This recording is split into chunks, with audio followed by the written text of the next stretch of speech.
ہر نماز، کسی ایک نماز کے بعد، ہر نماز کے لیے نہیں، کسی ایک نماز کے بعد، فجر کے بعد یا جو بھی،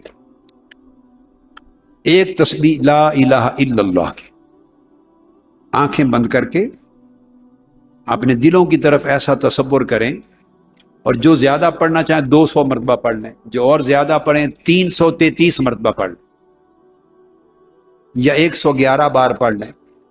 111 بار ایک تسبیح کر لیں گے نا، اس پر 10 کا اضافہ کر لیں، 111 ہو جائیں گے، یا 313 کر لیں، 333 کر لیں، سب عدد اجازت ہے۔ آپ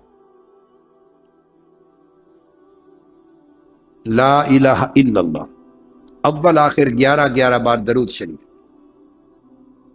یہ کلمہ طیبہ کا۔ جب ختم کریں وظیفہ تو اینڈ پر محمد رسول اللہ کہنا، ایک بار، صرف اینڈ پر ایک بار محمد رسول اللہ اینڈ پر۔ یہ سب کو پڑھنے کی تاکید ہے، ساروں کو۔ ایک تو کلمہ طیبہ کا وظیفہ، دوسرا کم سے کم ایک تسبیح درود پاک کی، زیادہ کی حد نہیں ہے، جتنا پڑھ سکے۔ جب لا الہ الا اللہ کی تسبیح کریں اس وقت اپنے دل کی طرف توجہ کریں اور دھیان کریں جیسے اللہ پاک کا نور اتر رہا ہے اس کی سمدیت اور احدیت کی بارگاہ سے، اور نور آپ کے دل پہ اتر رہا ہے بارش کی طرح۔ دیکھتے رہے نا، بارش رات کو بھی آئی تھی، موسلا دھار بارش کی طرح نور، انوار و تجلیات اتر رہے ہیں، نور ہی نور، اور دل اس میں گھرا ہوا ہے، اور رفتہ رفتہ تصور کریں کہ اب وہ نور دل کے اندر بھی جا رہا ہے اور دل اندر سے بھی روشن ہو رہا ہے، یہ اللہ کے ذکر کا نور اتر رہا ہے۔ آنکھیں بند کر کے اس تصور میں بیٹھ کے ذکر۔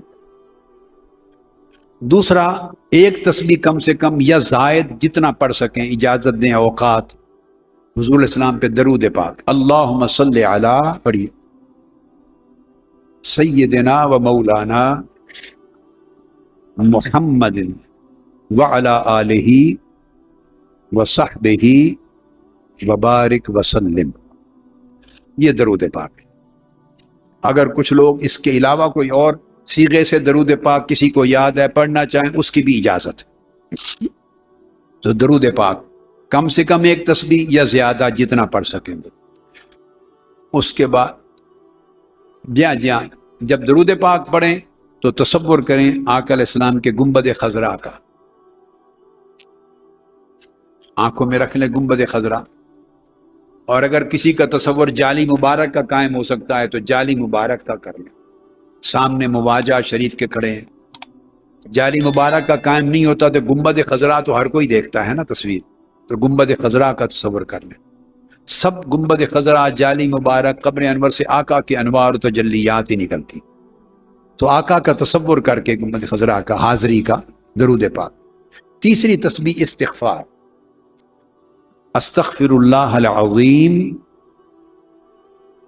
الذی لا الہ الا ھو الحی القیوم واتوب الیہ، یہ استغفار 100 مرتبہ ایک تسبیح۔ یہ 3 ہو گئیں۔ اس کے بعد کوئی پریشانی ہو، رزق میں تنگی ہے، کاروبار میں تنگی ہے، مشکل اوقات ہیں، اس قسم کی چیزوں کے لیے سورہ لإلاف قریش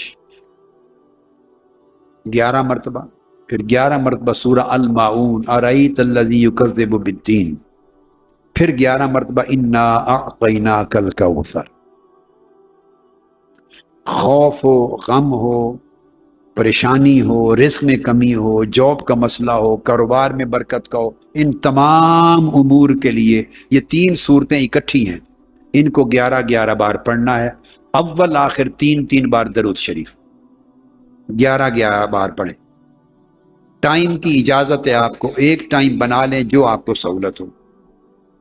2 نفل مغرب کے بعد پڑھیں، صلاۃ الحاجہ، مغرب کی سنتوں کے بعد ہی بے شک یہی نیت کر لیں۔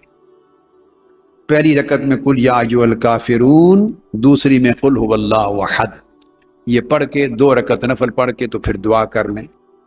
اور اگر اس ٹائم وقت اجازت دے تو یہ 3 صورتیں جو بتائی ہیں اس کے ساتھ ملا لیں، الکوثر تک۔ القریش، المعون، الکوثر، یہ روزگار، پریشانیاں وغیرہ معاملات۔ اگر کوئی جی نہیں، یہ صورتیں تین تین دفعہ بھی پڑھ سکتے، مگر 11 بار پڑھیں تو اچھا، 11 بار تینوں صورتیں۔ درود پاک اول آخر 3 بار۔ اس کے بعد اگر بیماری ہے، آپ کو ہے، گھر میں کسی کو ہے، سب کی، یہ فیوزات محمدیہ لے لیں، فیوزات محمدیہ۔ اس فیوزات محمدیہ پر صفحہ نمبر 349 پر 300، اور رزق میں جو کچھ رزق میں پریشانی ہے وہ 3 صورتیں بتا دی نا، اس کے ساتھ رزق میں ساتھ یا باسط، یا باسط یا وہاب، کیا؟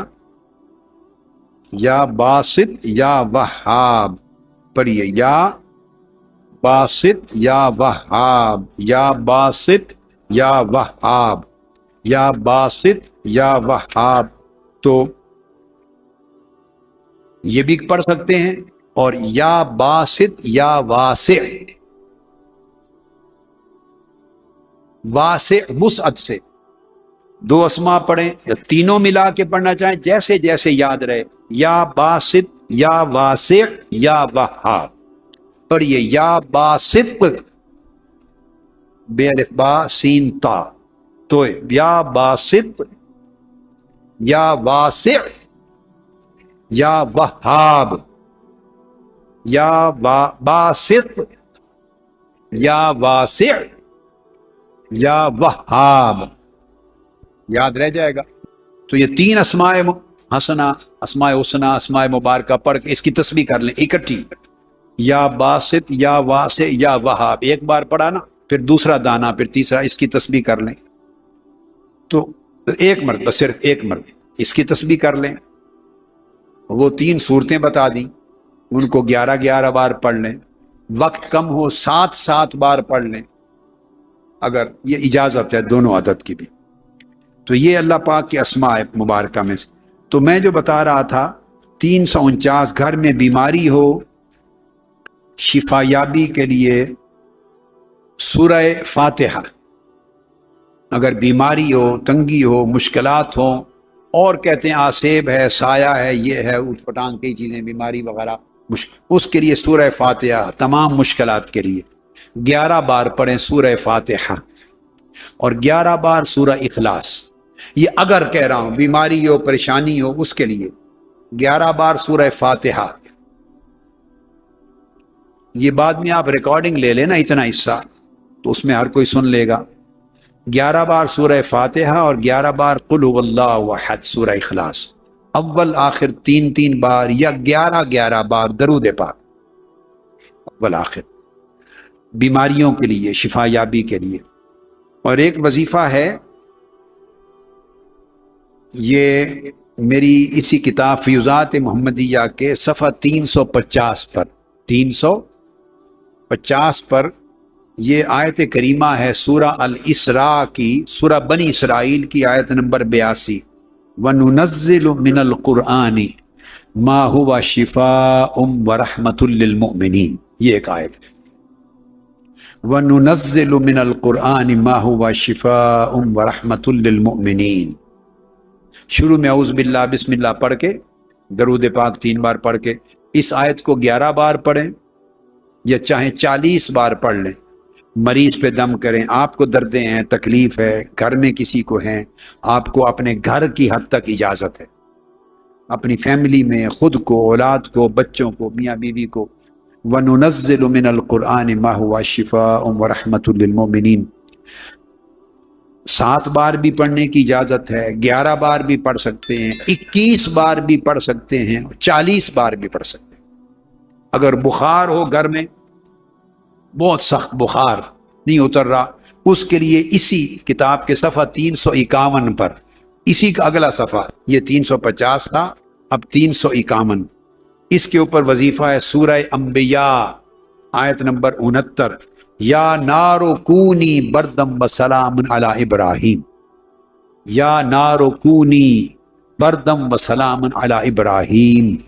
اسی طرح 7 مرتبہ، 11 مرتبہ، یا 21 مرتبہ، یا 40 مرتبہ پڑھ کے پھونک دیں، پانی پر بھی پڑھ کے دم کر کے مریض کو خود بھی پئیں، پلا بھی سکتے ہیں، دونوں آیتیں الگ الگ جو مقاصد، عمومی بیماری کے لیے، یہ بخار کے لیے یا نار کونی، آگ، نمرود کی آگ ٹھنڈی ہو جانا، یہ سارے وظائف آپ کو دے دیے، ان کی اجازت دے دی، ان کی اجازت دے دی، اور خطابات کو روزانہ سنیں تاکہ آپ کا تصور قائم ہو، تعلق قائم ہو، توجہ قائم ہو۔